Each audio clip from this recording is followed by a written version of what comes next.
Well, welcome. Um, the topic that I want to talk about today is another one that's based on Charles Eisenstein's old stories and new stories. And in the viewpoint of the old story, he said that we really much thought that technology has been our savior. And I think we're talking technology from, let's say, the Industrial Revolution and on. And that we believed that we had mastery over the world. So bringing in our technology, changing the environment, what we did to people, to communities, to the land, didn't matter because we thought we could do whatever we want and somehow the world would live with it. And we are living with the results of that now. And most of the conversation really is about, well, how do we shift that in a way that not everybody has a farm, not everybody wants to be a farmer, and we have to connect people back into a partnership with the land, even knowing what um, a plant, some food looks like as a plant or an animal actually sounds like or smells like. And why is that important? It's because we are part of a larger environment. And if we don't have that connection with nature, with the land, we lose something in the intelligence of a human being. Indigenous peoples typically have, if they're living on the land of their people, they will have, like, everything on the land has a memory and they can walk the land and remember. They are familiar with food from all stages of its life, from the seed to the seedling to the full grown plant. And what are the needs of the plant? Um, People today don't know. I had a friend who wanted to be a gardener, but she came to it in her late 60s. And so she wanted to water everything the same. She wanted to put the same nutrients on all of the plants. And she didn't, she, so she ended up drowning the peppers and starving some others. And she didn't know about harvesting.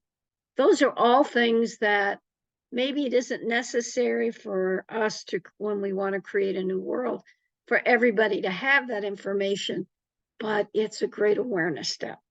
One of the things about the news story, it says humans can develop capacities that modern technology cannot dream of through partnership with the world rather than mastery of it. And partnership is knowing and respecting what nature needs and the land needs. You see a lot of instances now where rivers are given rights, mountains are given rights. And we have to, that's the only way to make sure that, let's say, the water will continue to serve coming generations, or the land's health will continue to serve coming generations. So we're thinking not just of these children learning about what plants look like in the ground, or these children now learning what animals really look like. I mean, that's where you take your kid to. If you live in the city, you take them to a petting zoo. You take them to farms when their classes do field trips. So they understand what a real horse is, or a real cow is, or a real pig is, and not that silly sound on that machine they get when they're little, which is really cute, but it really does not sound like the real animal. So I guess it's we are in a interconnected whole. The reality of human beings is that we are energetically in a matrix with every living form on earth. And ignoring that and living with kind of blinders on about your interconnection with life gets in the way of you actually living your best life. So we're partnering. And so the first thing we want to do is be more aware and be more involved. And like, was it one woman said there's a town in Germany she visited called Freiburg, which every piece of land, the front yards, any available land is farmed. Patios are full of plants. So people understand that they are creating a sustainable system for the entire town. So it's not just I get to do what I want to do. It's no, I'm part of creating. I have tomatoes on my patio, you have cucumbers, we'll trade and we'll both get cucumbers and tomatoes. So that's where there's a lot of towns that are attempting to bring green areas into poor areas that were basically built over with cement, and the people have no contact with nature. And what they pointed out, it's not enough to build a park. You have to bring gardens in. I think there's in California, for where one gal lives, is they're trying to bring organic food market into what they call a food desert. So when we're looking at having a partnership with nature, then it's what nature needs, whether it's whatever protections it needs, we have to do that. Now, we all said that this really is a grassroots effort. In other words, what can I grow in my apartment? What can I show my grandkids? And get them used to it. Like one set of my grandkids their mom has a whole little farm in their little backyard, but she teaches them that. So those kids are used to having chickens around and all that you need to do to grow plants. And then they get really excited when the plants come to harvest. Most kids don't have that experience. And I think we miss something as a human being when we don't have the visceral relationship with the land. But there's other capacities that human beings have. Certainly the relationships with the land, relationships with nature, relationships with each other is critical to how we develop this partnership with all life. And we were talking about AI and the capacities of the mind that we think AI can supplement. And I would say there's two things that tell you don't need AI in your head. One is the neuroplasticity, which was a discovery of the adaptability of the brain. And, at one point in the middle part of the last century, they believed that the brain never changed. And by the end of the century, there was the field of neuroplasticity, which said it's the most adaptable organ in the body, and it can change all sorts of places where it does stuff. So one, we have that, but we also aren't using the capability that our ancestors had, or even present day, like people who are Qigong practitioners. They can use their mind to blow out a candle. I'm an energy healer. I can move energy through my system and send it into somebody else's system. Well, that's a capability we all have and probably did have in past generations. So there's capacities and capabilities that the human body and the human mind has that we have forgotten.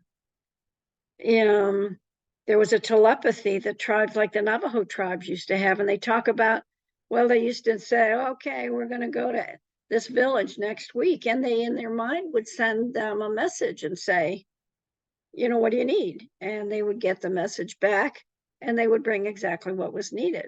So there's capabilities and capacities of the human brain that we can develop. There's capacities of the human relationships with each other, with the land, and with nature that we can develop.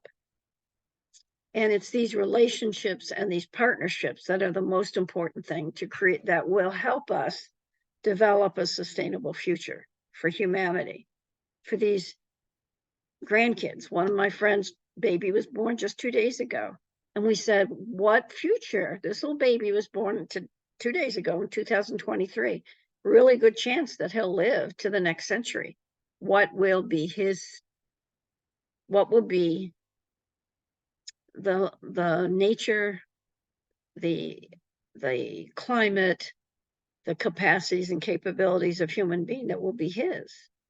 Knowing his grandma, I can figure out a number of things, but for his generation is a whole other question. And I think that's what we have to keep each of us, do what we can do to create a more sustainable future for ourselves and for our children and grandchildren. And whether that's, more teaching the kids stuff, teaching them by example, practicing differently, talking differently in conversations. There's a whole range of things that we can do.